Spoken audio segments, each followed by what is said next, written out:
But if someone starts a fight, you make sure you're the one who ends it. That's the rule. Otherwise, you're going to be bullied for the rest of your life. Word to the wise, okay? They grow up into weaker husbands, even weaker scholars. When they interpret the Qur'an and look at their background, they'll be like, no, there is no jihad in Islam, no fighting, no, with the hand, oh no, this is a zaif hadith sort of a thing. The hadith that you quoted, you know, we have to have middle grounds. Qur'an says, find common grounds between you two so that they can listen to you. He's putting this ayah at the time of Israel in Muslim conflict. So us protesting in Birmingham right now, because there's protests going on right now, protesting for Palestine, showing that you're present but not present, not actually doing something about it, is worse than not being present but doing something about it. You know what I'm saying? So I know you're talking about domestic husband-wife companionship, but look at the implications here. Put yourself in the under pressure and grow into a stronger Muslim. I need strong Muslims. Wherever I go, whenever I see a religious Muslim, he's the weakest of the society.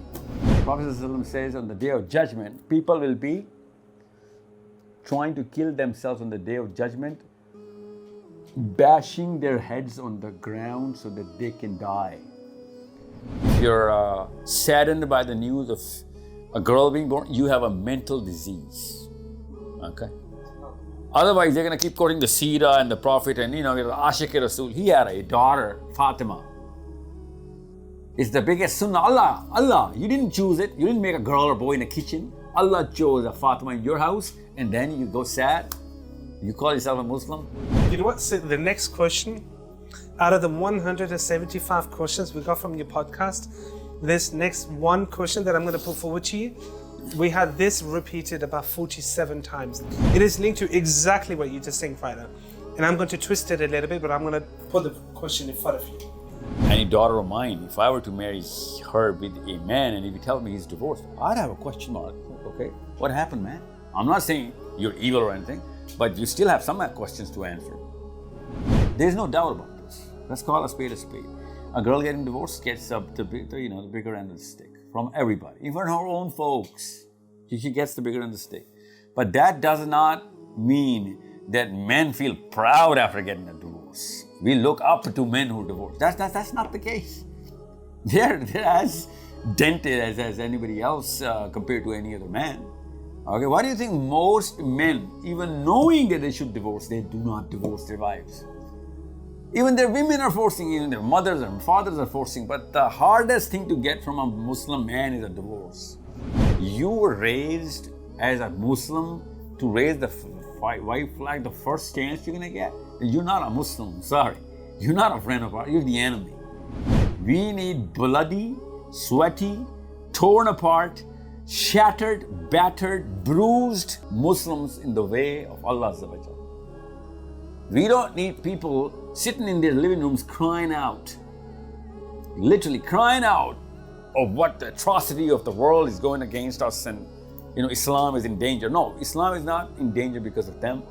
Islam is in danger because we have learned to cry too soon. Too soon, actually, so soon. You know, it's the nature of being a man.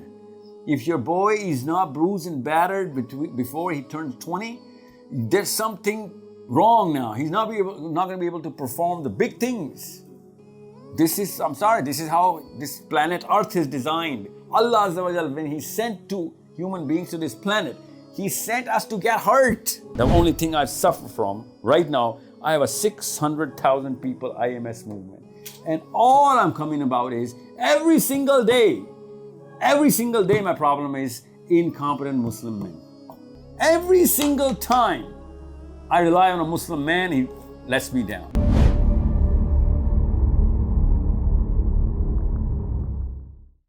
Assalamu alaikum, Sahil bhai.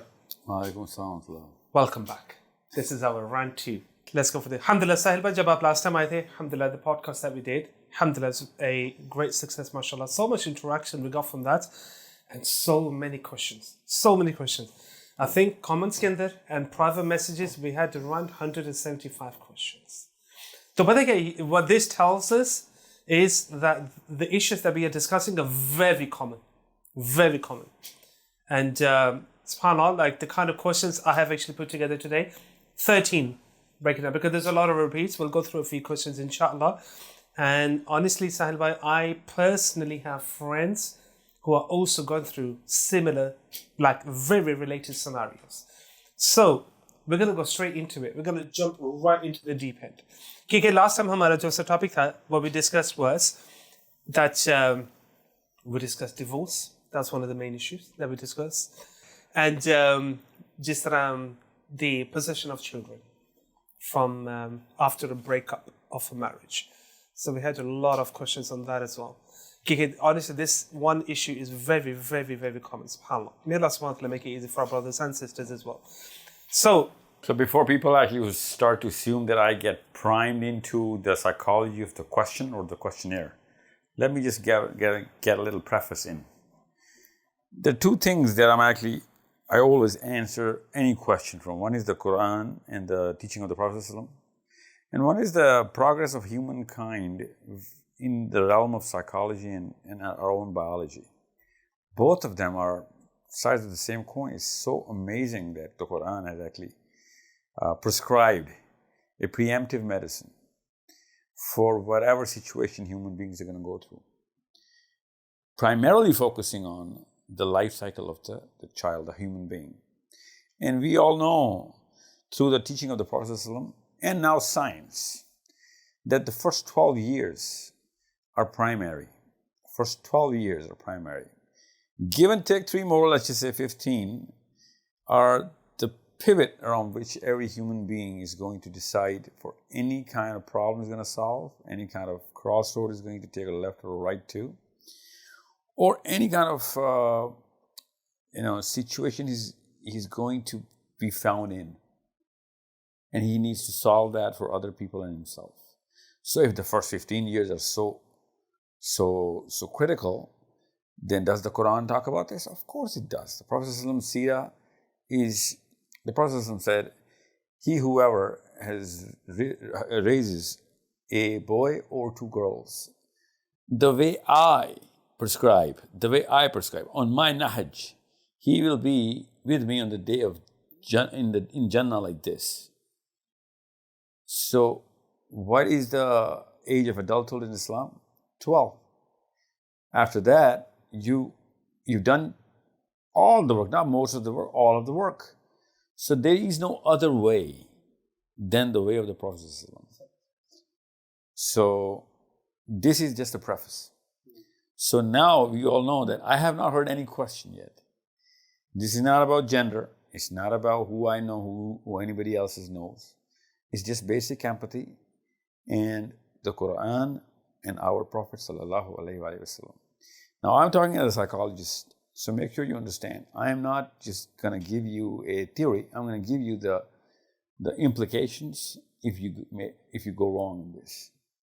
And I'm going to cite case studies. I'm going to tell you why some things happen, something cracks, how to fix those cracks in the brain of the human child. So let's just take it on. Let's take it off from exactly what you said right now, Sahil bhai. Because, subhanAllah, the way I'm thinking is, okay, bismillah, alhamdulillah, salatu wassalamu ala rasulillah. What you just said right now, see, ye wala issue thana, this was around the time of Prophet Muhammad sallallahu alaihi wasallam, at 1,447 years later, it is still around. Of the way when a daughter is born, how she is taken. And honestly, I said, wallahi, I've heard firsthand, I have seen how either the mother or the mother of the daughter who has just had a daughter, the way she responds to the daughter being born and not the son, the way community takes it, the friends of that grandmother, the way they say, oh, Allah say kare. They start giving it the du'as of sympathy. Do you understand what I'm saying, right? Yeah. That's there right now, a lot rampant, even in our time. My question, and the way I'm thinking at the moment, okay, I want to balance this rightly. If I can use the term of the Western world, they have just very recently given the rights to women. In the last 100 years before that, women didn't have the rights. Less than 100 years. Less than 100 years ago, they didn't have the right to own a property, for example, or the right to even vote. They didn't have a lot of rights. But alhamdulillah, Islam came, gave a lot of rights. But this one thing, the way it is right now, the way the West is dealing with the girls, I don't think they take them as a negative. Ooh. The way the Western world. It does. Do you think so? I know so. Yeah? Okay. So that's something. I'm completely wrong in thinking that the way Asian, be it, you don't have to be a Muslim by the way, Pakistanis, Hindus, Indians, whatever. So the Eastern culture takes girls being born as not really a big, positive, happy moment for them in their life. And so am I wrong in this, thinking that the West doesn't take it as that big of a negative? Or is that... Listen, let's not divorce the human mental disposition out of the West. Okay, just because of the fact that... See, whenever I see these sort of conversations, especially in public sphere, I see two kinds of people. One with an underdeveloped self-esteem, and he's the one or she's the one who's going to react to whatever is going to come his or her way.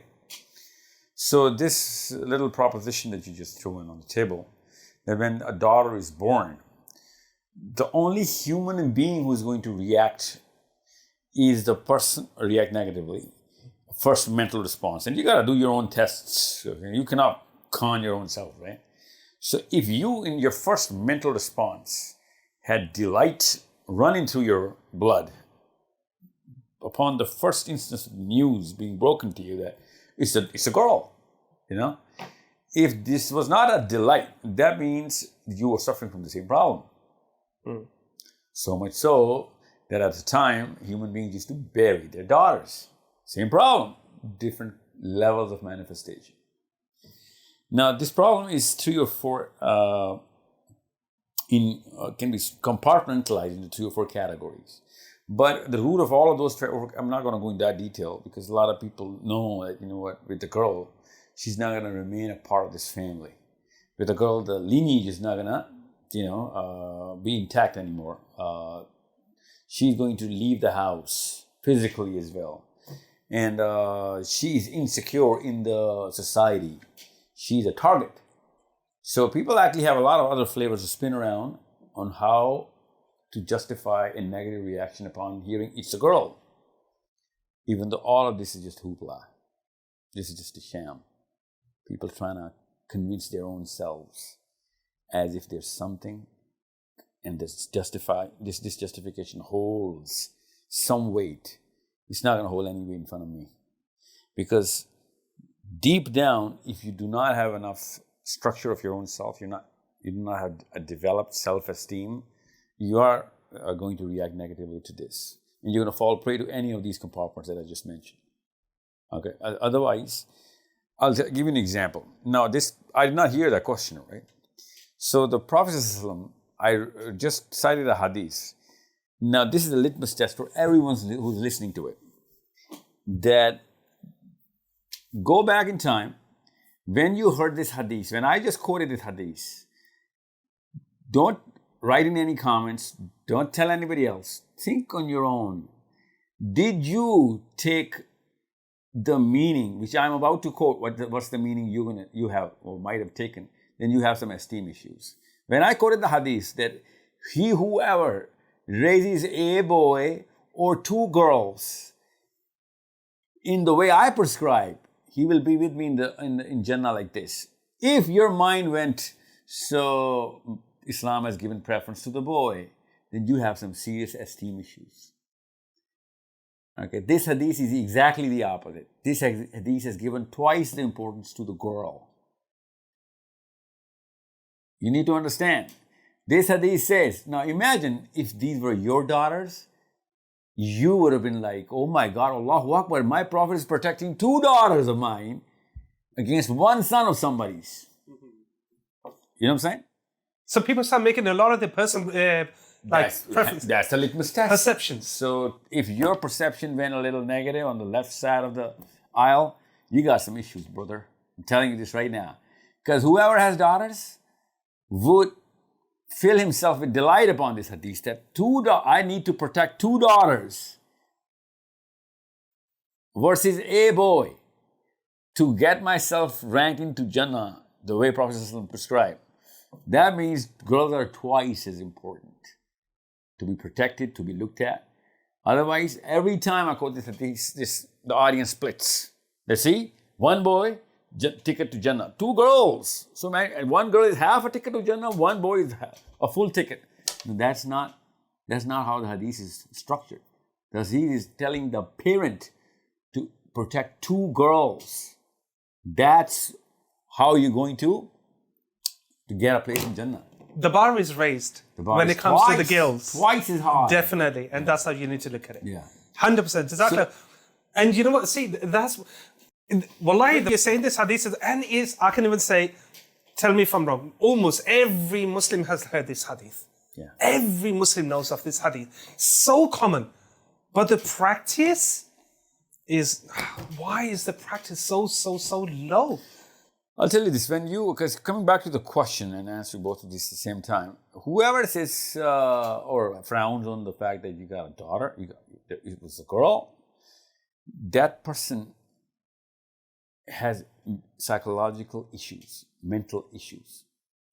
That person needs to restructure his own definitions of just being a human being, literally. And I'm telling you this right now, most women have issues with their daughters having a born child, a girl. Most women, and not just the boy's mother, even the girl's mother, even the girl herself. You need to understand, it's not about man versus woman. It's about completeness, understanding of the deen, common sense, versus a mental disease. That's all I'm going to call it, mental disease. If you're saddened by the news of a girl being born, you have a mental disease. Okay? Otherwise, they're going to keep quoting the Seerah and the Prophet and, Ashiq Rasul. He had a daughter, Fatima. It's the biggest sunnah. Allah. You didn't choose it. You didn't make a girl or boy in a kitchen. Allah chose a Fatima in your house, and then you go sad. You call yourself a Muslim and a lover of the Prophet. Sorry, it's not going to sell on me. You know what? So the next question, out of the 175 questions we got from your podcast, this next one question that I'm going to put forward to you, we had this repeated about 47 times. The highest repeated question was this one. It is linked to exactly what you just saying right now. And I'm going to twist it a little bit, but I'm going to put the question in front of you. And it's very related. A man getting divorced. A man gets divorced once, twice, 3, 4, 5, whatever. He gets married again. Looking at a man, he's divorced, no issue. But why is it the taboo of when a girl gets divorced and the way she is seen, even just once, if she's divorced, like subhanAllah, it's like she's forced to carry an aura around her that she just has a massive negative stamp on her that she does not hold the same value anymore. So the double standard here for men being divorced is not an issue at all. But why is the taboo of sisters being divorced and she's taken as, no, I'm not going to marry her. I'm going to find someone else. I'm going to find someone else. There's someone else better than a divorce. Why is she taken so negatively? Well, it's not a gender debate. I don't know why anyone would make a gender debate out of it. It's not a man versus woman thing. I'm a man, I'm telling you this. So, any woman, any daughter of mine, if I were to marry her with a man and if you tell me he's divorced, I'd have a question mark. Okay, what happened, man? I'm not saying you're evil or anything, but you still have some questions to answer. Every man feels that pressure of after a divorce that that I'm off the market. Okay, he is off the market. He's going to have some sort of a compensation to look into. It's not just the girls. So if girls are thinking that you got you got all of the stick, no, you didn't got all. You got the bigger end of the stick. There's no doubt. There's no doubt that we judge women. There's no doubt about this. Let's call a spade a spade. A girl getting divorced gets up the bigger end of the stick from everybody, even her own folks. She gets the bigger end of the stick. But that does not mean that men feel proud after getting a divorce. We look up to men who are divorced. That's not the case. They're as dented as anybody else compared to any other man. Okay, why do you think most men, even knowing that they should divorce, they do not divorce their wives? Even their women are forcing, even their mothers and fathers are forcing. But the hardest thing to get from a Muslim man is a divorce. Because he knows that, after this, I gotta, I'm damaged goods as well. I am damaged goods. His ego gets shattered. I mean, this is it. I'm not siding with the man or the woman. It's not a gender debate. What I'm saying is, if you're gonna spin it out and say, you know what, you got all the stick. No, you didn't get all the stick. But yeah, whoever is giving you most of the stick, the big taboo is around. Most of that taboo is coming from women. Most of the women judge women who are divorcees. Okay, it's not the boy, it's the mother of the boy who's going to keep asking questions. He's going to start, throwing some fits at you. So it's not a gender debate. I don't even saying that, it's the women to blame. No, I'm not saying women are to blame for tabooing this whole, tainting the impression of women. I don't spin this into a gender debate. Everyone's in on it. As I said before, if you're not structured enough, if you do not have good parenting, you do not have good exposure and knowledge, you are going to judge people regardless of whether it's a divorce or anything else. Okay? So if you think you are being judged because you're a woman and people are judging you, I'm sorry. I'm an academic. If you're getting hurt by what people are saying, then you got a lot of problems to solve in your own self, within your own self. Okay? You need to understand. As soon as you're gonna grow a little more thicker skin and a higher esteem, you're gonna get aloof of whatever people are saying about this. I'm not saying that's gonna solve the problem in the society. What I'm saying is this problem is not gonna be your problem anymore. Okay.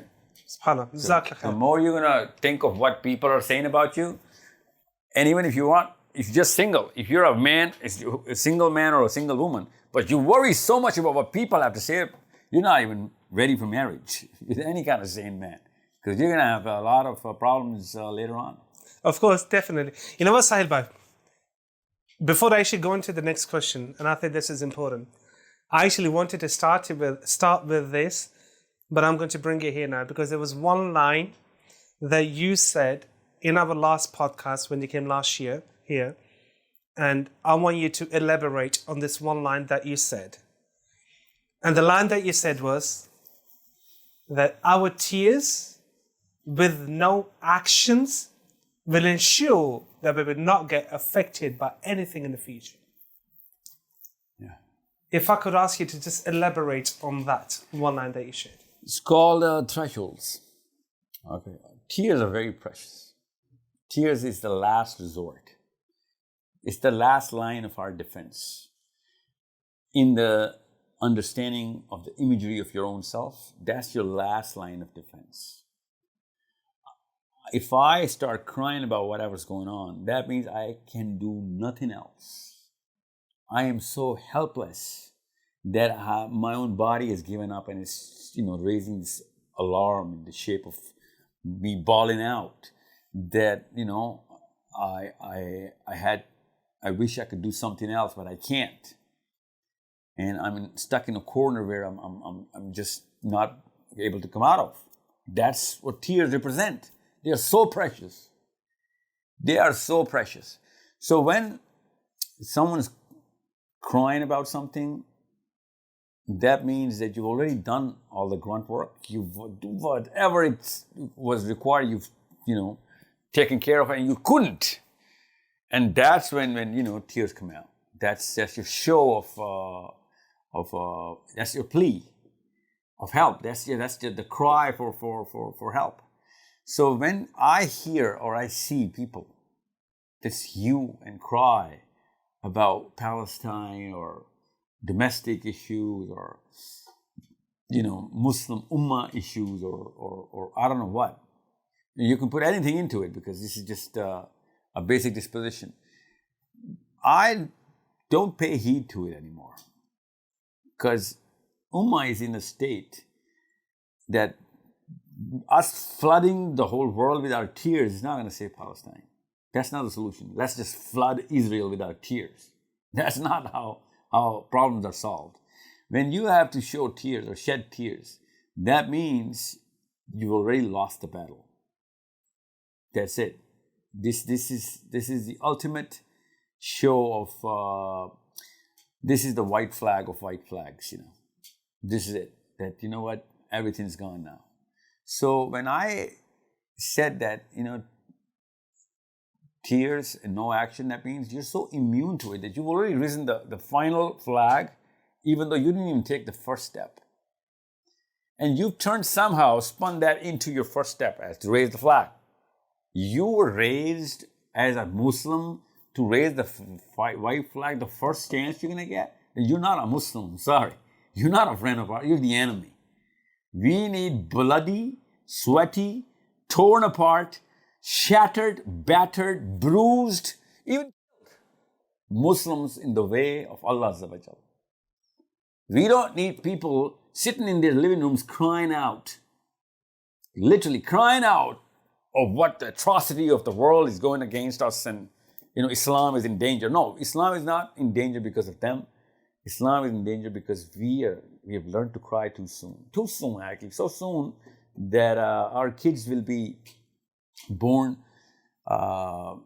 We will be given, and we are starting to give birth to boys who, the most feminine boys in the history of humankind, are coming out of Muslim households. So feminine that even girls are going into this gender identity confusion. That if this is a boy, then, I'd rather start inventing new pronouns for myself. That's very important. And you know what, if I could just add something into that. Yes, it depends where your tears are coming from as well.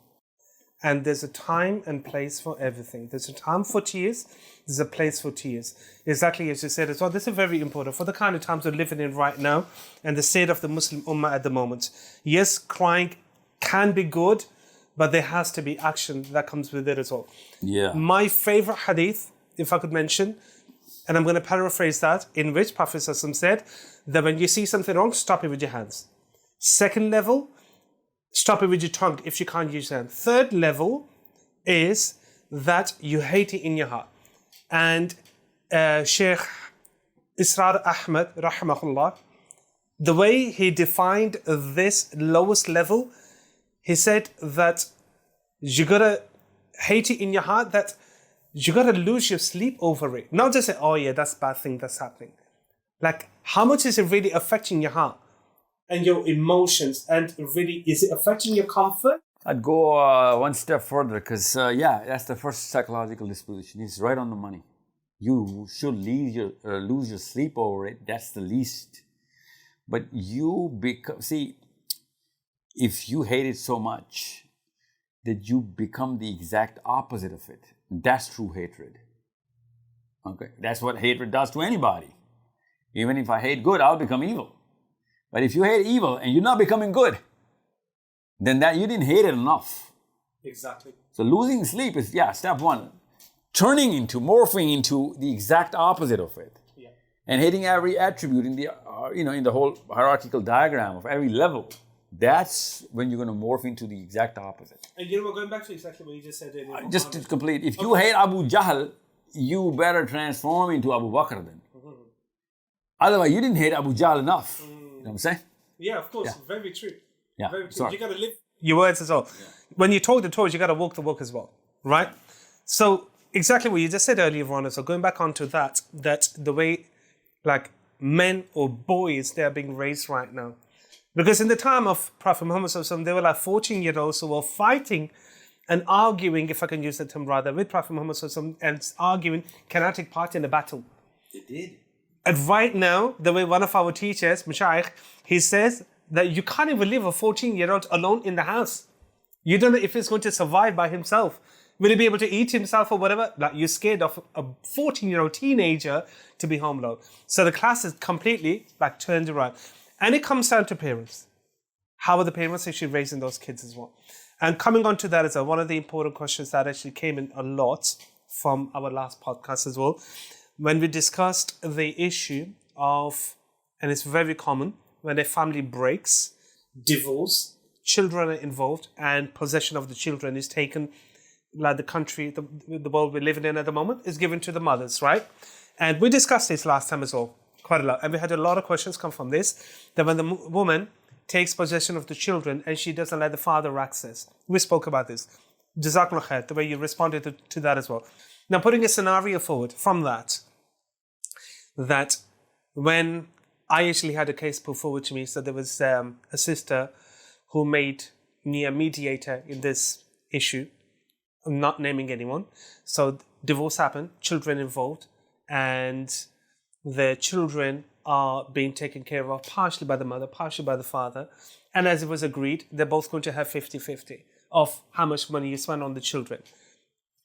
After divorce, after everything is done. So father has it for a while, mother has it for a while. So the mother says, because he's the father, throughout, he's the only one who's going to be providing financially for the children. Is that a justifiable request from the mother? Yeah. For throughout? Yeah. How would you respond to something like that? It's a man's job. But you know what? You cannot have it both ways. If you want him to pay for everything, you can't deprive the children from his, interference and upbringing, psychology as well. He's got to have total rights over the children, which Allah has given him. And after the 7th year of the child, that's not your child anymore, girls. I'm sorry. That's what Allah Azza wa Jal told us. And if you're calling yourself Muslim, you are not going to be able to change or rewrite the Qur'an or the Seerah or the Sunnah now. Okay? So if you are taking care of the children, by all means, you're the mother. Take care of them. But you cannot own the right of possession because, you got a divorce. Rules are not going to change because of you. Rules are there by Allah Azza wa Jal, the creator of the universe. So, and now the current psychologists have come to terms with the fact that, if you need to structure the self-confidence, worth, and esteem of any child, he needs to have an organic household. If a household is broken, then you need to have an organic bridge between a real father and a real mother. Okay? Exceptions there, obviously, a man, a crooked criminal who's the enemy of Allah Azza wa Jal, that's an exception. Okay? Who drops the ball every single time you give him a chance or her a chance, exceptions. I know women who are not supposed to raise any child. I know men who are not supposed to raise any child, let alone a Muslim child. I'm not talking about those exceptions. I'm talking about a regular Joe who's trying to live by Islam. He, whatever has personality conflicts or whatever issue that he had with you, and even if he is a bad husband, okay? But Islamically, you cannot question his fatherhood. Islamically, he's a guy who's going to raise a Muslim child on the principles of Islam.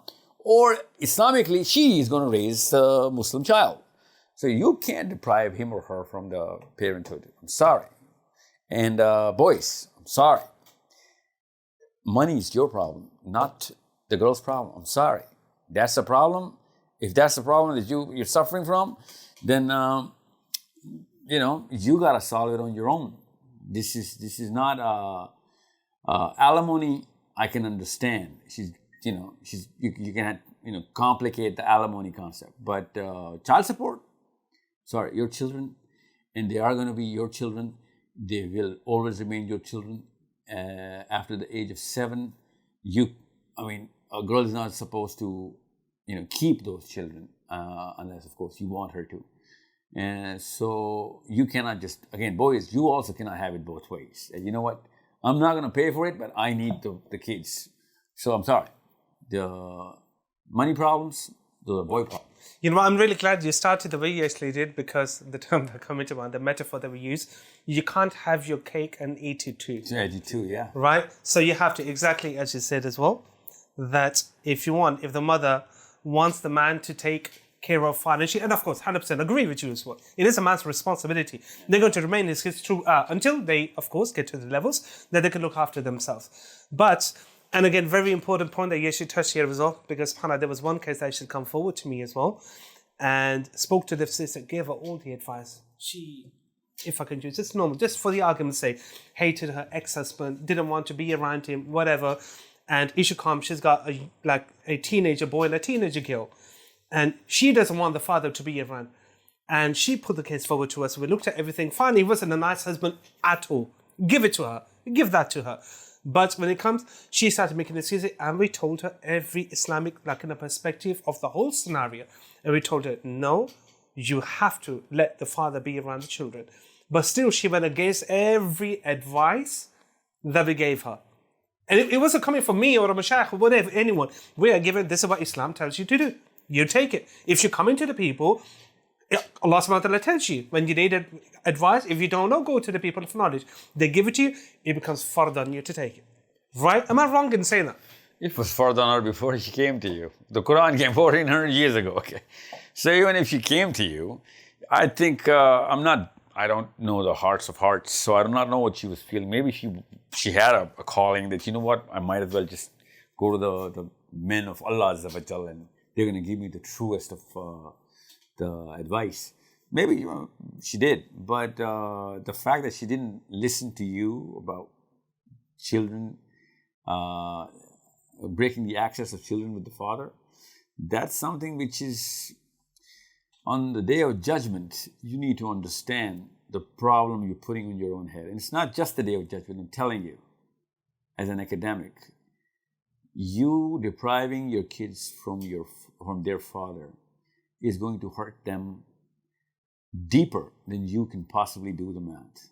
So if you're sincere to your kids and you're making those little cuts in their psychology and in their soul, in their, biology, literally biology, then you are the one to be blamed when they're going to have future problems. I'm sorry. This is not something that anyone can just come and rewrite. This is not only God's way, but even people who don't believe in God now, they know it. You know what? All the patterns have shown that, you know what? Kids require their mother and their father at the same time, okay? Now, I'm not talking about those exceptions which are women who are, totally out becoming, a Muslim version of Kardashian, or a man who's trying to, come on the cover of the Playboy magazine. I'm not talking about those exceptions. I'm talking about those Muslims, regular Muslims, who have great intent, and sometimes, they have some sort of lapses. And even if they have lapses once a month, I don't care. The point is, that, as a father, he's a well-qualified Muslim father, or she's a woman, not a good wife, but a well-qualified Muslim mother. You cannot deprive the kids of... Let me come in here. Very important. What if he is not a very good Muslim father? What if he's just a father? He has no knowledge of Islam. He prays maybe just Jummah prayer. He's not practicing Islam. Even the mother may not be, or she could be practicing more. But he's just a father. Does he kill for a living? Does he kill for a living? Is he, again, there are certain sins in Islam, okay? And there are certain Qur'an Kabira, and there are certain minor things which people, no one's an angel. I mean, if you were looking for an angel and you couldn't find that out, that he's not an angel even after you had kids with him, then the problem is with you as well. You couldn't tell between an angel and a devil for the many years and many kids that you lived with him. So, assuming that he's got problems, the guy is, going through some sort of he doesn't practice Islam as a... But a general Muslim, earning, working, provides for the kids. They've been divorced, but he's not like an evil guy. But he doesn't practice that. I'm only saying that because you said if he is Listen, show me a guy. Show me a proper Muslim guy. You know what you're saying? Only the mu'mineen are supposed to have kids. That's what you're saying.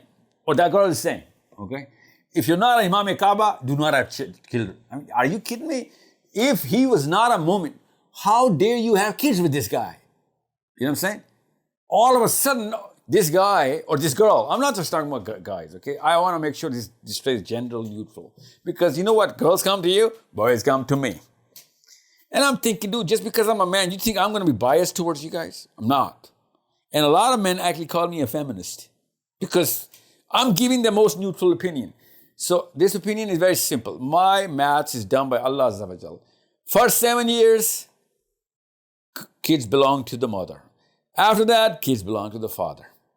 After 15, I'm telling you this right now, kids don't belong to anybody. They're free, Muslim, girls and boys, men and women who do not need a parent. Their parents need them. They don't need their parents. So if your kids after 20 still needs you, you did some mighty, mighty wrong during the whole parenting thing, because she was supposed to take care of you guys, not the other way around. Okay, that's what I said when I said that the most feminine generation of human beings is coming from Muslim households. You know what I'm saying? I'm in England right now. They saw from 1999 to 2012, they did a study. They published it in England. The 10 points drop in testosterone in English men because of feminine-friendly policies of the government. Now, I can understand it. English men went through this. I do not understand how Muslim men around the world became so feminine that, they cannot take care of their own self, and they cannot take care of their own families. A son is a way more stronger concept than a husband. Girls don't know that. They make sure they weaken their sons. They make, tiny little versions of girls out of them because they want to, echo. They create an echo chamber in their own son about their own, regrets or worries or fears or whatever bad happened to them because of the husband. So do not bounce your husband's, misfortune, your own misfortune about your husband through your kids. As soon as you're going to do that, you're going to disrupt and destroy the psychology of the child. And he's not going to be able to perform. Hence, he's always going to be dependent on you. And the more you're going to be he's going to be dependent on you, the more you're going to remain a mother. And if you want to keep the mother identity so long as to, you want to be a mother of a 50-year-old man, then, something else is wrong with you. Your identity should not be in crisis after the 7th, 8th year. You're a free Muslim woman. Practice Islam. This boy, who's your son, is supposed to treat you on the level of your sister, of his sister, obviously. That he's the caretaker of the household. He's the man of the house. Or this girl has grown into a full woman. She's supposed to, take care of the whole atmosphere around the house. But they're still dependent. They're 30-year-old, old men and women being taken or nursed by their mommies and their daddies.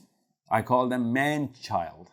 The man-child is a biological male and a psychological child. Okay? So they're not supposed to be married. They're not supposed to be professional. They're not actually. You can see the drop in competence of the Muslim world because mommies are not letting go. Yeah, that is a big issue as well. And you know what? This is a harsh reality sometimes we need to face and actually just say. Your kids. Kick. That's what I say. Kick your kids out of the nest. Otherwise, they're not going to fly. Forget about the husband-wife issues. I'm talking about the mommy-kids issues. Daddy-kids issues. And men, I've seen men 2 streets away, the school is, they're trying to hire a driver, trying to carry their kids on their shoulders to school so that they can mitigate the fear of them being kidnapped. I don't know what kind of movie they've been watching. This is just one generation of transit. No one's going to believe me of how far my school was from my home. I had to walk multiple miles. Day, night, and in this, 6 feet of ice, literally.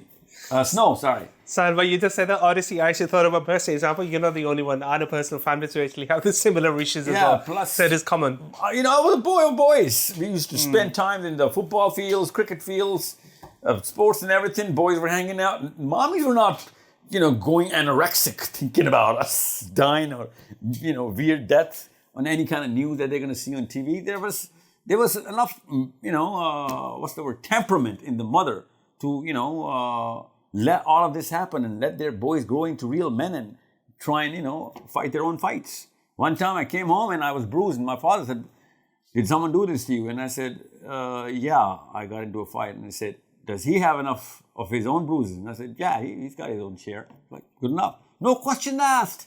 Now if, a boy comes into a house with a bruise, it's like, he walks into a hospital. Everyone's going to come in and try, Call 999. Yeah. And I mean, you play football, you play cricket, you hang out with the boys. You better start getting bloody and bruised.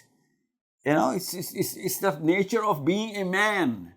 If your boy is not bruised and battered before he turns 20, there's something wrong now. He's not going to be able to perform the big things.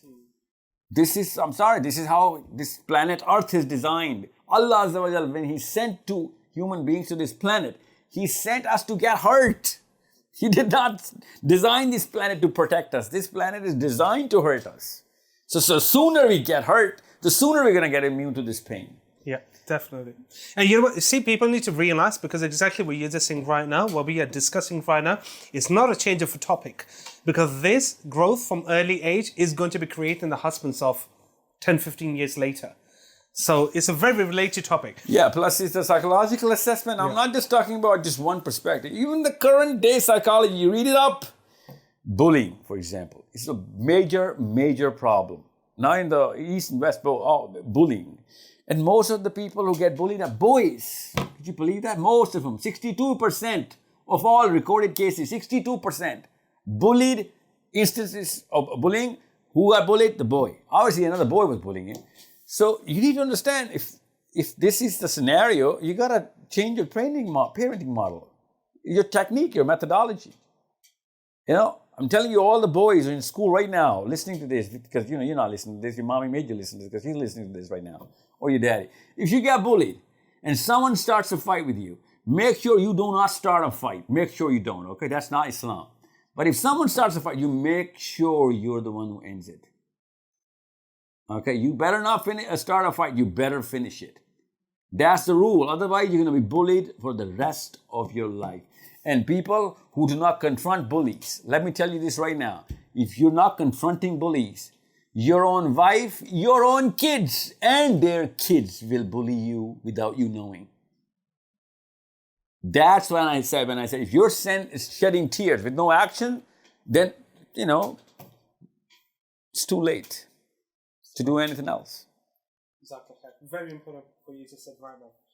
I want to share something. Moving on to... one thing I got this, because when I said this in London, this group of, I call them a pack of ladies, just stood up and said, you know what, you are coming from Pakistan, that's why I said, or maybe in Canada where you grew and worked.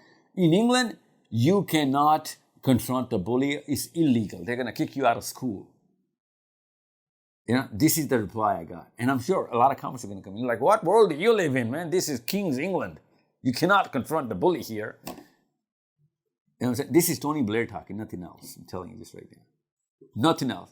You raise a child, it's irrelevant of what country you're raising in. If it's a human, Homo sapien, on this planet Earth, only one rule applies. You want him to do big things, coming to the role of leadership, he better confront every bully from grade 1 to the big conference room his daddy is not being able to confront in his office. Because if it's in his office, he could confront the big bully, the boss or whoever, the colleague, he would be protecting you guys way better.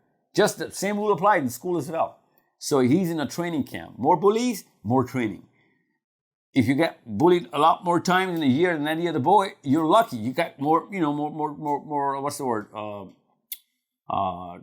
Training hours in. You got more preparation in. So if you missed out on a chance, I'm telling you, it's going to haunt you. But if you get another chance, do not miss it out. That's for all the boys and girls who are in this little confusion of what to do. Even if the school kicks you out, trust me, it's a smaller price to pay, because then his wife or his husband is going to kick him out, or her husband's going to, or their kids are going to kick him out later. Someone's going to kick him out because he's going to get used to getting kicked out every single time if you do not confront the police. So school kicking him out, too small of a price. Life kicking him out, too much of a price. And you mommies and daddies will not be alive when this is going to be happening. It's going to happen in his 40s and 50s and 60s. The rest of his life, you've tainted him with weakness and cowardice. Another very important dimension of exactly what you just said right now is if you don't defend yourself when you're early in those bullying days, being bullied days, the other dimension that's going to take as well while you're married with children is you will not be able to defend them either. Yes, they might end up bullying you, but you will not be able to defend them anybody either. now. He's the first man out of the picture as soon as there's going to be some heat in. And you know what, because that happened, that's another very common thing. Like we know as well, divorce was one of the things we spoke about. I mentioned it last time as well. Two of the biggest issues, and I think globally as well. I was speaking to people from Brazil and they say, Brother Kaka, this is not just a Pakistani issue. It happens in other countries, in Brazil as well. That in-laws is one of the main issues of divorce because men do not know how to stand up for their wives. Coming exactly from this, right? They're rooting from the same concept. Yeah, of course. They're not protecting their own women. against his own mother or father, who's the least of the people to damage him. You know what I'm saying? Anybody else doing that, actually, understand, you don't know him, you do not know the enemy, maybe, they have some firepower. It's your own mother. She's not going to go, to an extent where it's going to damage, to beyond an extent. And you cannot stand up in front of your own father and mother who actually love you to protect your own wife. I'm sorry. You're not supposed to be married, okay? Yeah. Is that disrespect? I'm going to come in again. Is that disrespecting the parents if he defends his wife? Why would it be disrespect? Respect or disrespect is a totally different discussion.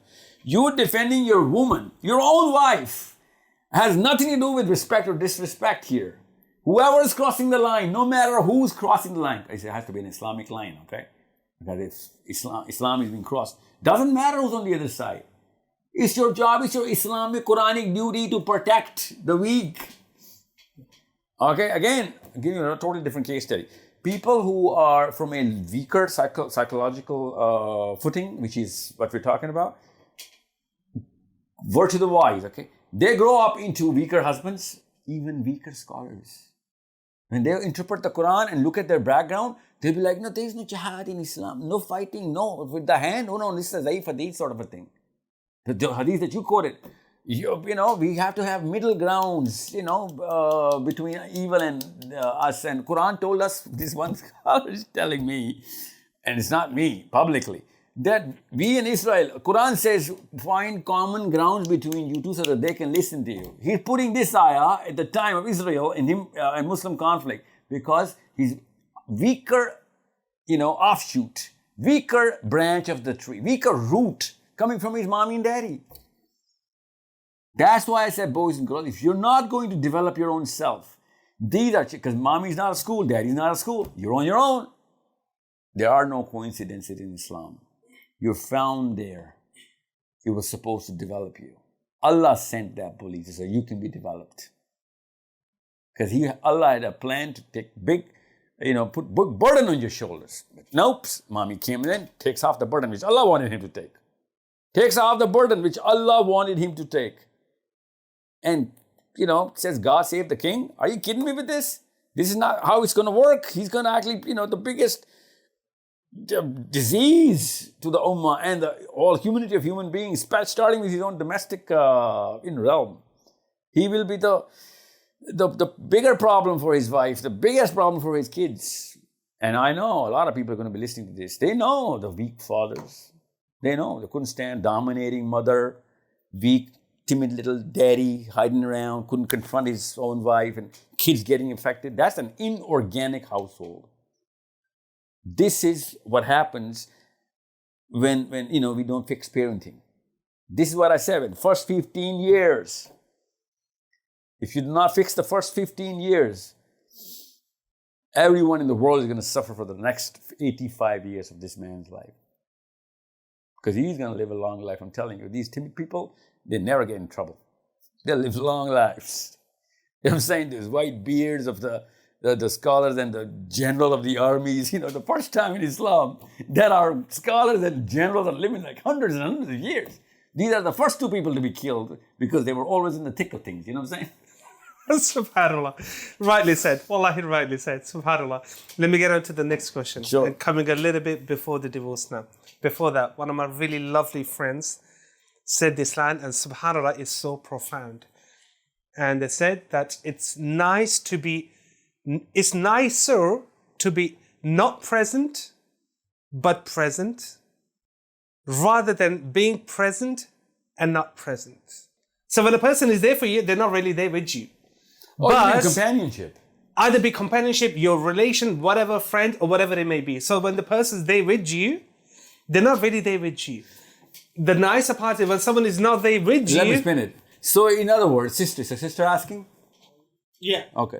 So in other words, sister, so us protesting in Birmingham right now, because there's protests going on right now, protesting for Palestine, showing that you're present but not present, not actually doing something about it, is worse than not being present but doing something about it. You know what I'm saying? So I know you're talking about domestic husband-wife companionship, but look at the implications here. So we got to follow through. It's called talk to action ratio. If you're saying something or you're actually claiming something, you gotta put your money where your mouth is. You gotta, show some blood. I'm sorry. You gotta show effort, inconvenience. You gotta go through the pain of being there. And a lot of men, especially you, I know a lot of men say that, you know what? It's the most painful thing to hear whatever their wives, because they go on for ages and ages without making a point. And I'm like, this is it? This is your big problem in life? That you can't just sit around and pretend, even if you have to, that you're actually attentive, let alone being attentive fully. That's your big problem in life. I mean, the bigger problem is the distance between a man and his wife, or a woman and her husband. The big distance, the negative assumption that waswasa is going to come in every single time, because the most favorite thing of shaitan is not kufr, not shirk. The most favorite thing of shaitan is to break up a man and his wife. So you cannot go through this grunt work. Then I'm sorry, you're asking for trouble. You're actually asking for that distance, that delta. And then you're going to start doubting that she's having an affair or whatever. She's starting to doubt her character. And you're the one who's not, following through with the companionship. Because she's never going to ask for your blood. She's never going to ask for your tears. She might ask for your money all the time, but not her blood or tears. Because she's supposed to provide for her, right? She's not have a job. But you actually cannot give her that time, those years. That's all that she requires. I'm sorry, I seem like a guy who's like, one of those women psychologists on Cosmopolitan and everything. But I'm sorry, that's all it comes down to.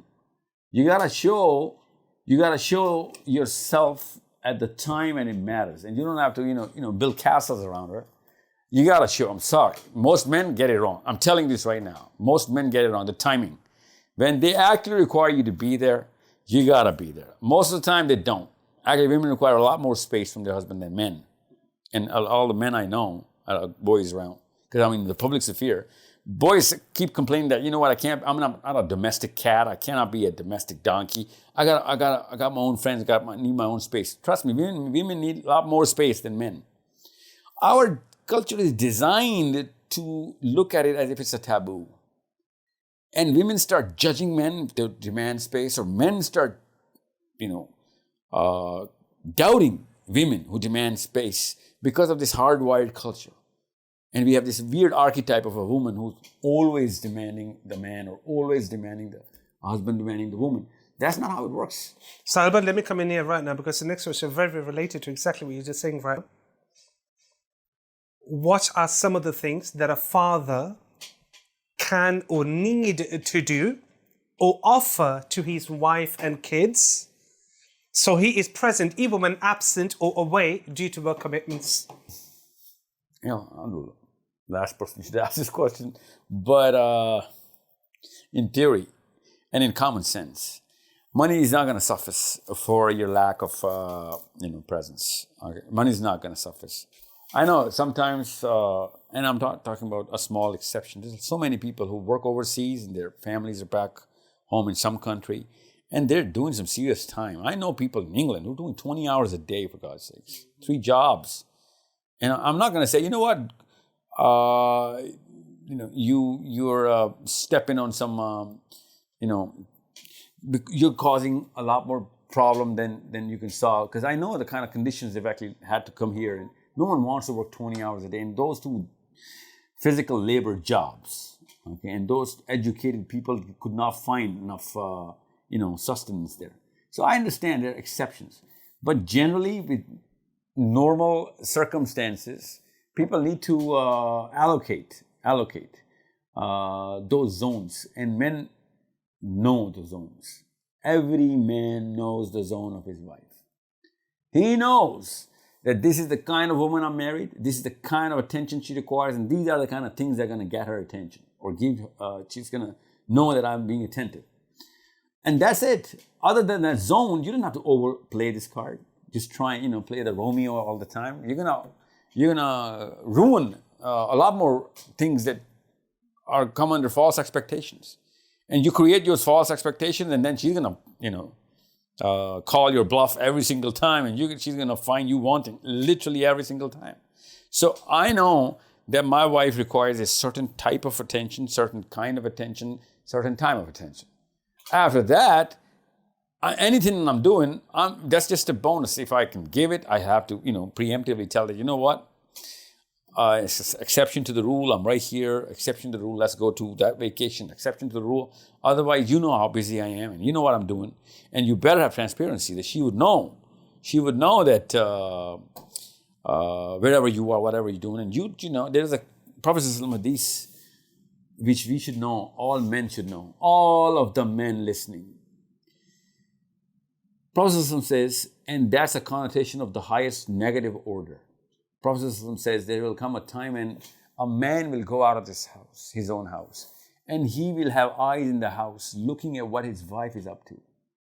That's the worst of the worst times. That's the sign of the worst men. You need to understand. And Prophet was talking about CCTV cameras. Literally. He was literally talking about the cameras. I know people who are putting cameras in their own bedrooms, working in America, their wives are back home. And I'm telling you, this is the side of the men. So you better understand why I quoted the hadith. Now coming back to the women. All the women that I speak to, and I speak to thousands of women every year. Every year. I'm not talking about one-on-one, okay? I'm talking about an hour at least. Every woman that I know, exceptions, of course, exceptions. I'm not talking about those exceptions. 1 in 1 million, okay? Who are always looking for an excuse to go into the cell phone of their husbands. You're talking about space issues? Are you kidding me with this? You're going on the other side of the spectrum altogether. We don't even deserve to be talking about space issues. This is haram, by the way, for this women is to do that. The worst of the worst crime. You're trespassing privacy of an adult, free human man or a woman. Regardless of how wrong he may be doing. Doesn't matter, because you know what? If you have to check, by the way, comment, if you have to check your cell phone, or your wife's cell phone, it's already too late, buddy. It's already too late. I'm not talking about her being corrupt. It's about you being corrupt. And if you women have to check your husband's cell phone, I'm sorry, you suffer from 2 different issues. And you are the problem that is going to come in the way of your daughter and her own divorce. Because this is the kind of psychology that seeps in as pure inheritance. And they're going to become cynic and skeptic. And they're going to find any and every excuse to look for evil in the best of people. Because everyone will have some evil. It's going to come in from the culture of the household. So make sure no woman or man is allowed to go through any human being's cell phone. And I'm not just talking about husbands and wives. Another 100 questions coming in. I'm telling you after what I'm about to say. No woman or man is supposed to go through the cell phones of any boy or a girl who's over 15 in your own house, even if he's your son or a daughter.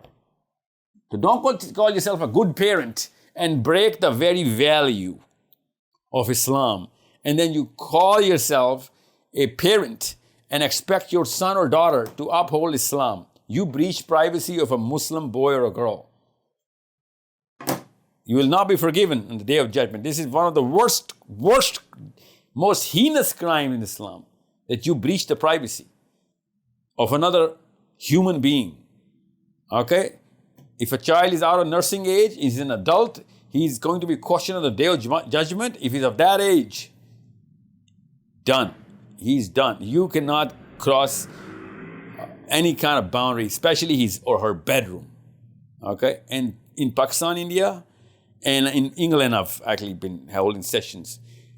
Mother-in-laws are going into the bedrooms of their own daughter-in-laws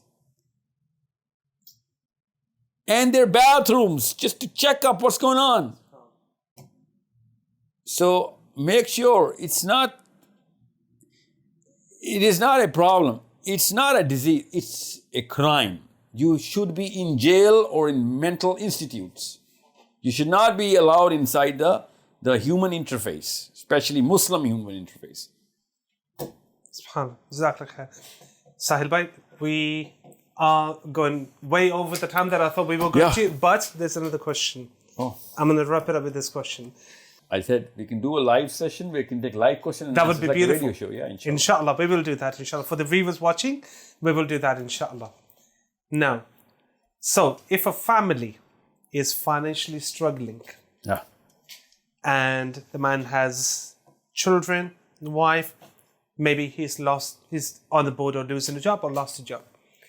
Now, the question as it comes in, so it's not easy for that family to get support either from the community or the family as well. Is it better for the lady to work to support the family, or for the couple to be patient and embrace this hardship until things get better with them? Well, the man who's lost a job or is struggling should have enough competence to know what kind of reasons he's not getting the job or is struggling in the job. That's job one, okay? Because most of the men I know, they don't even know how incompetent they are. I'm sorry, that is the bitter truth. I'm not saying be competent in your job, but be competent knowing how bad you are. Become consciously incompetent so that you would know how long it's going to take for my kind of guy to get what kind of job. If you cannot do that math, I'm sorry, you're putting that girl who's not supposed to be going through the jobs and the whole problems of going through all of this economic struggle. But that's the only play that you got to play. I'm sorry, that's that you got to play. Otherwise, it's going to break up a lot of things out, because this money problem has the potential to create psychological problems, relationship problems, parenting problems. This money problem is a big problem. Prophet ﷺ has actually told us, how muflisi is going to, is a cause of so much problems, and it creates a lot of evil. So pray for to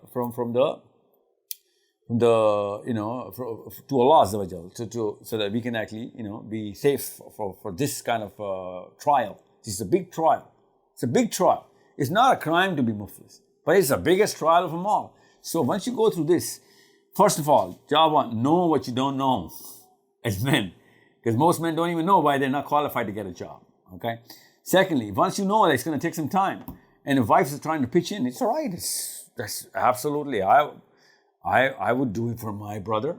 I would do it for my anybody, and I respect any Muslim to actually come in for the, and this has a lot more stakes than just, that guy. His kids are at stake. Those are the very kids of that woman as well. So it's a tough thing. I would do everything in my power to make sure women don't have to work. That's my personal principle and credo. That if Muslim women have to work, Muslim men fail somewhere. They don't have to worry about money. That's Islam. Our women in Islam should not ever worry about money. That's the man's job.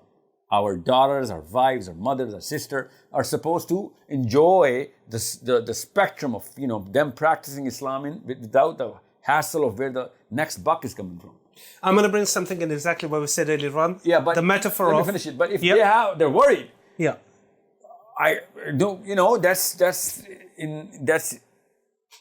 That's something that is inevitable. That she needs to come in to help the bigger ship, to save the bigger stake here, which is the relationship and the future of the family.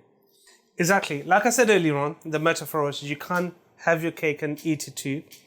What if, one, the wife complains, you're the man, you're supposed to provide, but at the same time, the kind of a household she wants, the kind of a house, property, things in the house she wants, is becoming really difficult for the man. And she can't drop on any of those sort of expectations. No, well, I'm not talking about those girls who have wrong or weird or inflated expectations from general definitions of life. Okay. You need to understand, just because a girl is not supposed to work, in my opinion, doesn't mean that she deserves to be put on every throne in the world. Okay, that's going to ruin you. Girls, I'm talking to you. Girls only. I have daughters. Okay, you need to understand. My job is to put some sense in my daughters to understand the reality of things around and put your expectations on the most and the highest probable thing to happen. Okay? my daughters I'm raising to make sure you put your expectations on the highest probable things to happen, not the least probable thing to happen.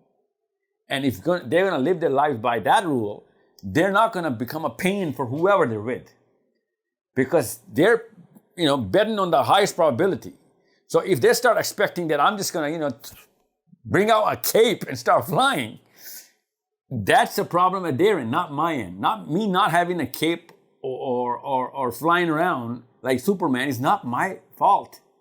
Me doing whatever I can, and everybody has a different resume. Okay, somebody has more, somebody has less. But if you cannot tell the difference between, a guy with a higher probability of providing those sort of things for you, then that's on you. That's not on the boy. Okay, and it's a good thing, by the way, for men. It's a good thing that a girl is demanding. For boys, not girls, okay? I just told you what the answer to the girls are. Be realistic. Bet yourself on the highest probable factor in your man's life. Now, but boys, I need this kind of pressure on the boys. I need women to keep pushing them. I need women to have those sort of expectations which are a little on the stretch side of targets, rather than make it easy for them and they will never grow. This is the basis of human progress. And you can do the survey, and I've done it. Boys before marriage, boys before these sort of troubles were low in their competences as well. After marriage, they didn't become just good people. They became more competent people because there was so much pressure on them. So these kind of factors actually help the men. It's a weird mix of circumstances that, as I said, there are no coincidences in Islam. If a girl is so demanding on a man, a wife, channel her, harness this energy into, putting more pressure on you. Because every company, every CEO, every director, every boss is that bad wife. He's expecting so much from you, and he's willing to divorce you any given day. That boss is way worse. He doesn't take care of your kids. He doesn't babysit your daughter or son when you're out. He doesn't cook for you. He's the only guy with the stick all the time trying to get the best out of you.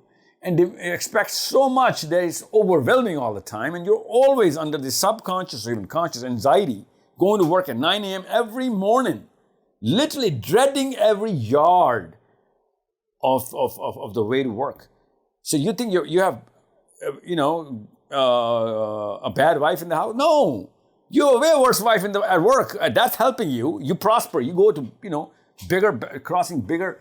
What's the word? Giant leap for mankind. There, that's okay for you, and you actually thank your, CEOs in your testimonial that because of that stick in your hand, I'm a better man. Because of that, assertiveness in your KPIs and your management and your leadership, I became a leader too. Well, his wives are doing the same thing.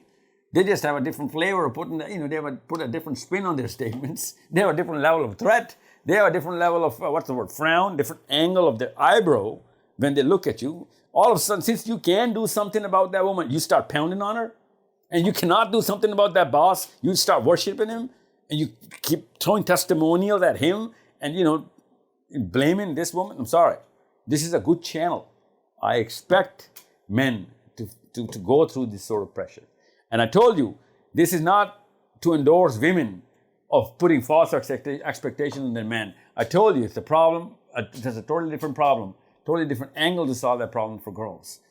Always back yourself, all my sisters and daughters, all the women, back yourself on the highest probability of the factor in your man, not the lowest probability. That's your answer. But men, always back yourself in the lowest probability of the factor and believe in it so that you can take that bigger leap. Because if you're not going to take a risk, I'm sorry, do not hide yourself behind that false banner of protection or overprotectiveness. Okay? That's not care. If you care enough, you would have grown. You would have progressed. You're comfortable in that, lower mediocre standard of life. I'm not talking about money here. I'm talking about your own progress and competence. The only thing I suffer from right now, I have a 600,000 people IMS movement. And all I'm coming about is every single day my problem is incompetent Muslim men. They can't even cross the street of competence in any realm that I've actually tested them on. Be it IT, be it HR, be it law, be it management, be it anything. Every single time I rely on a Muslim man, he lets me down because of low thresholds. Because he's a hero of some movie that is already being rerun in his own mind ever since he was 8 or 10. He somehow is a victorious victor of his own triumphs, because those triumphs were just to cross the street from his friend to the next door neighbor, his house to the next door neighbor when he was 6. His thresholds got locked right there. And he thinks he's a man. I'm sorry. Take the pressure. If this is the kind of wife, get more wives like these. Marry 2 or 3 or 4 like these. Put yourself in the under pressure and grow into a stronger Muslim. I need strong Muslims. Wherever I go, whenever I see a religious Muslim, he's the weakest of the society. Even if it's SCC, otherwise IQ or EQ, whatever I need to do, I need to go to the liberals. Those guys who are shouting about anything that is wrong with Islam, and I have to get the work done. I was like, you know what? Since you're good at software, you're good in law, you're good in medicine, I gotta get this job done. It could be a Peter or a Frank or a Junaid or an Ali. It doesn't really matter, man, because religiously speaking, you're at the same level. But when it comes down to the right-wing Muslim boys and girls and those hijabis and the bearded boys, it's an amazing character. Amazing. Their taqwa of Allah is there. You're always, cautious. You don't want to commit the sin. But when it comes down to performance, degrees with IT, don't know anything about software. Degrees in law cannot help you even if you have to file an affidavit. Degrees in medicine, they're always shaky about whatever they have to communicate to you. Any and every kind of region or realm that you actually test the religious man or woman on, this dude or this girl is always without, this sense of finesse or completion or composure. I'm not talking about those exceptions. And I'm talking, I didn't even find an exception in this case, but okay, there should be one. I don't have all the sample of all the world, but you tell me right now, if you have to take an interview of, let's just say, the editorial work of this job, and there's a bearded guy, and there's a guy with clean shave, you tell me without taking an interview, just look at their resume, you won't be able to tell the difference. After you take an interview, I bet you your bottom dollar, 60% of the odds are going to go to the guy on the right. This is such a big problem. And I'm bleeding because of this problem. I am a religious man. I need religious boys in my club. I am literally, my movement is bleeding because of this. And you know what? Everyone's quiet because the people who are supposed to cry for me, in sympathy or empathy, they're the people responsible for this crime. And people who are supposed to, technically go against me are the only people who I can actually, look for so that I can get some help from them, even if I have to pay them twice the money. So you're probably watching this video because you're not on that side of the flank. You're listening to people like these. That means you're practically a religious person who like spirituality or Islam, and you go through this kind of content. But I'm telling you this right now. I wouldn't pay you 10 times the money to get the job done because I just have lost expectations. The lowest IQ in the Muslim or in the world right now is of the religious Muslim man. That's it. I'm sorry. That's how it is. And who did this to us? We did this to ourselves because we had this weird false confidence that, we are always reciting the Qur'an and reciting the Hadith and Seerah. And what did you do in this planet? Complain about Jews taking over? Their products actually work. Our products, our own, those cartoons that Muslims make for kids? Have you seen those cartoons? Even our own kids, 4-year-old kids are like, Allah bachai, please God save us from these cartoons. I'd rather watch, Dr. Phil documentaries. Those 4-year-old kids divorce these cartoons. And even as low as making a cartoon. You know what? Softwares make cartoons. You don't hand draw them like Bugs Bunny or Daffy Duck anymore. So they get their same software and they're going to produce a cheaper product. I'm going to give the same software of Samsung to Ilyas Qadri and Sons, and they're going to make the worst cell phone in the world. Same money, same hardware, same software. The product is going to be Because the class of the religious Muslim has gone down the tubes. That's what the phrase you use in England, right? Down the tubes. By the way, in England, newsflash, the bottom 2%. Google it up right now while I'm saying this. Google it up. The bottom 2% of England is Pakistani Muslims. Google it up. And they'll show you in what areas are we at the bottom. And all of those areas are performances, competences. Bottom 2%. Did you know that 16%, I'm not going to go that way. It's going to change the whole podcast altogether. So, this is a problem we need to solve. 22,000 professors in England, 22,000. 51% of them are Jewish. You know how many are Muslims? 309. You know how many Pakistanis? 4. You know what those areas are for the Pakistani professor? Gender studies. So this Jamil became a Jamila, and this Samantha, Samia became Samuel. Those are our Pakistani professors. Google it up, you'll see. And you know what their professors are in? Physics, political science, mathematics, biology, chemistry.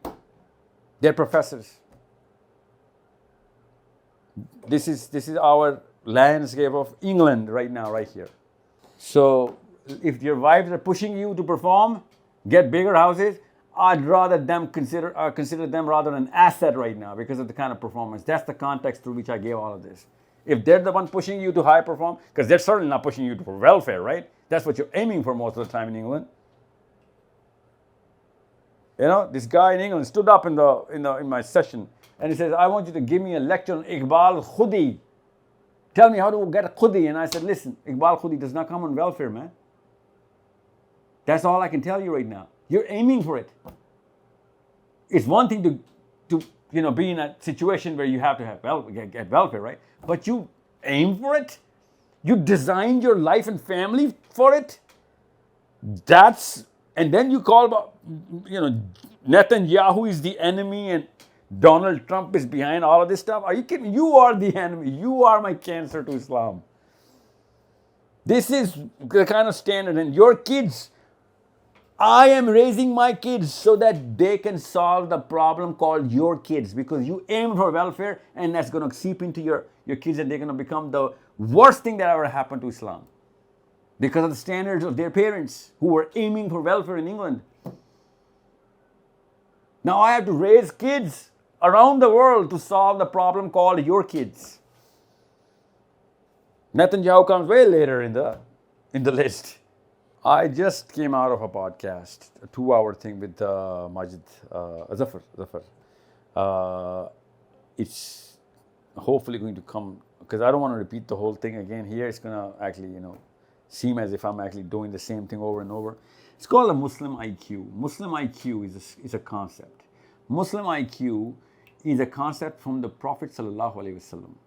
That IQ that the Prophet ﷺ gave and the Muslim IQ right now, those 1,000 people that the Prophet ﷺ was training, their accumulative IQ is more than the 2 billion people right now, alive right now in Islam. 2 billion people. And I'll prove it to you through statistics.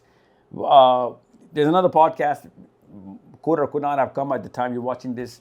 Go through that, Muslim IQ. What is Muslim IQ is in simple terms? The way the Qur'an is the wiring of the plugs or the sockets of the human mind and the human body. The Qur'an has those wires. If you cannot connect the wires of the Qur'an in the sockets of the human mind, then you are the reason for the drop of the Muslim IQ.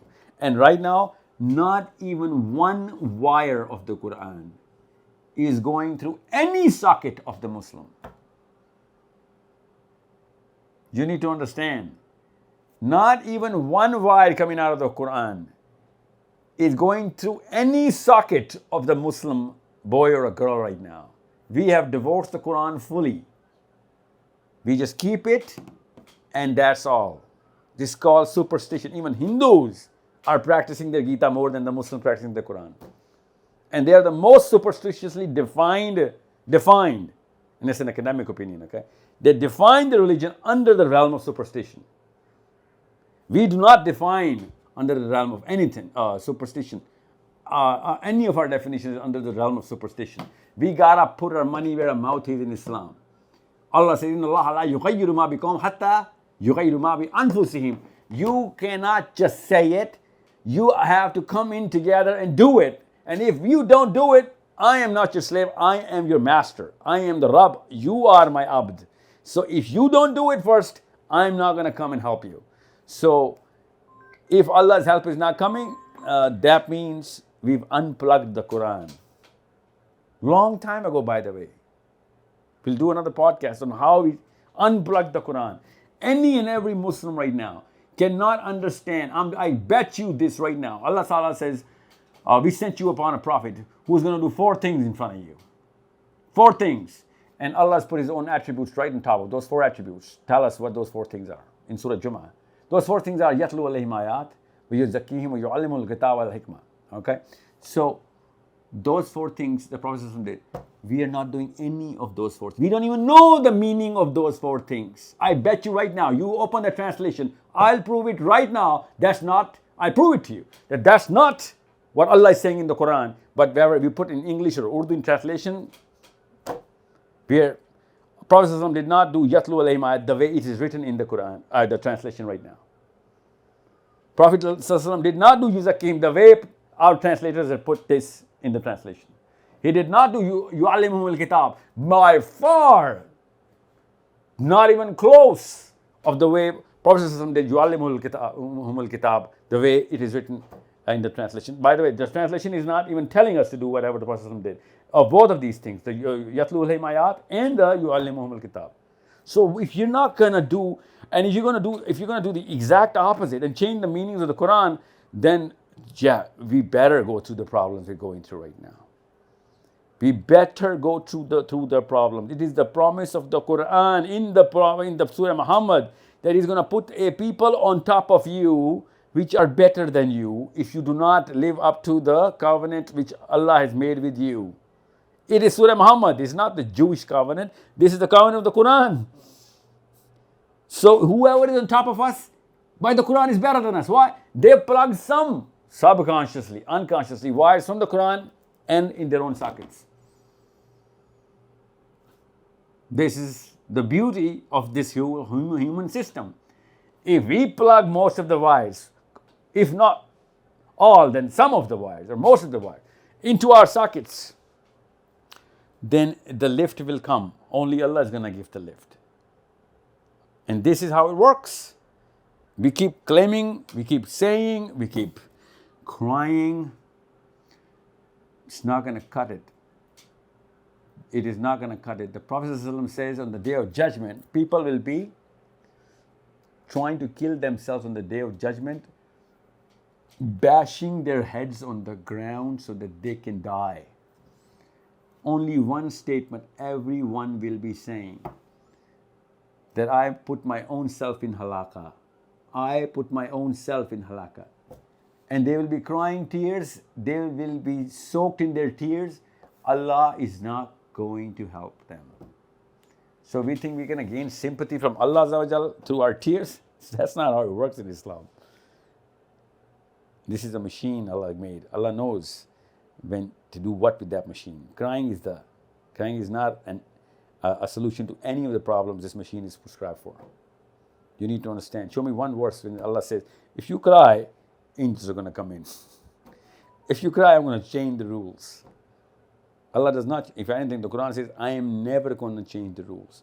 So much so that the Prophet ﷺ on the Miraj, when Musa ﷺ told him, go again, ask again. This is too much. 50 is too many of prayers. Allah Azza wa Jalla in the Quran says to our Prophet sallallahu alaihi wasallam, not to a regular Joe, our Prophet sallallahu, he says, once it's written, it's done. Allah does not change His own rules. You think our tears are going to change the rules of Islam? Are you kidding me with this? Islam doesn't need us. We need Islam. Allah says in the Surah Muhammad that We don't need you, you need us. So you want to, if you're not going to change, I'm going to put someone who's better than you on top of you. It is that simple. That's why bringing it all home, this discussion. Mommies, if you're not going to raise Muslim boys, a lot of other true Muslims will have to raise their boys and girls against your Muslim boys. Mommies and daddies, if you're not going to raise Muslim girls, a lot of Muslim boys, Allah will have to bring about so they can raise their Muslim boys and girls against your Muslim girls. This is how important parenting is. And that's the problem we need to solve. I apologize for so much time in this conclusion. No, Jazakallah khair. SubhanAllah, there were so many other questions as well we were going to go through, but I think we'll do another one. Don't worry, we'll do another time. We'll do another one, inshallah. And we will do a live Q&A as well with the people, inshallah, on one of our portals, inshallah. But Jazakallah khair, Sahil bhai. It has been an honor hosting you through MuslimHive. Alhamdulillah, you've never said no. And that's for the people as well, Sahil bhai. It's not that he charges anything at all. Alhamdulillah. Anytime I've reached out to him, our last podcast was, mashallah, is a really success. It led us some solid advice that you don't really hear from other speakers sometimes. And sometimes you need this harsh reality thrown at you on your face, and that is what wakes you up. Right? So may Allah subhanahu wa ta'ala accept the work that you do for us, for the ummah, for the sake of Allah subhanahu wa ta'ala. May He keep our intentions pure as well for His sake. And inshallah, we will catch you guys very soon on our next podcast. Subhanakallahumma wa bihamdik. Ashhadu an la ilaha illa ant wa astaghfiruka wa atubu ilayk. Assalamu alaikum wa rahmatullah.